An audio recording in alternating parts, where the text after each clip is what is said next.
Ever since I've been a little boy, you could always catch me with a fishing rod in my hand or something that I've wrangled out of the water. Over the past few years, I haven't been able to fish as much as I've liked, and the fish that I do catch around here are just the common largemouth bass. We wanted to try something new with this project and target species of fish we've never caught before.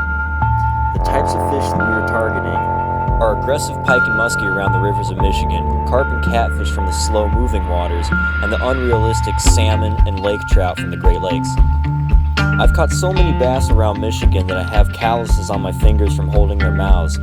With this project, we wanted to target something a little bit different and get ourselves into a little bit of trouble that we've never had before. Hey, what's up? It's Sasha. We did our first day of this fish safari today. Today we targeted pike with these deep diving crankbaits, and we got skunked. Might be because it's 48 degrees. Here's some other patterns we were using, but we didn't catch a thing. We went to a local lake, Whitmore Lake.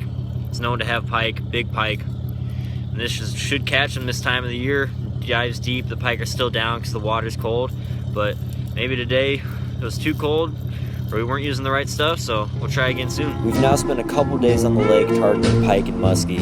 However, the most we've got is a good suntan, and it usually ends up looking something a bit like this.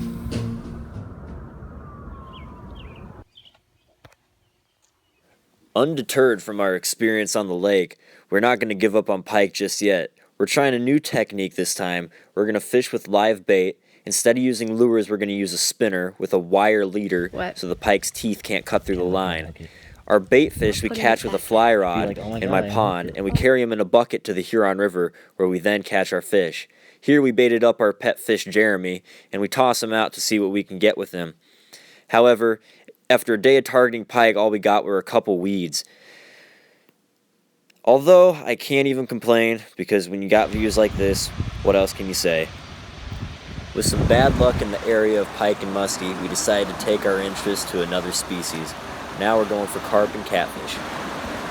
Alright, here we are on catfish carp species. We have our Fiesta corn. This is our pride and joy.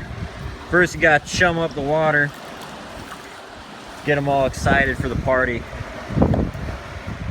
Now, using a little hook, number 8 hook. It's pretty small. We're gonna thread some kernels on there. We're gonna toss those in, see what we can get, leave it for a few minutes. Dude, it was the first cast too. You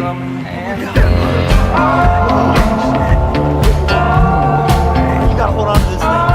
What do we do? We gotta take it somewhere so I can catch it. After hooking a couple fish that felt like freight trains and broke off our lines, we finally reeled this common carp up from the depths. It was extremely surprising.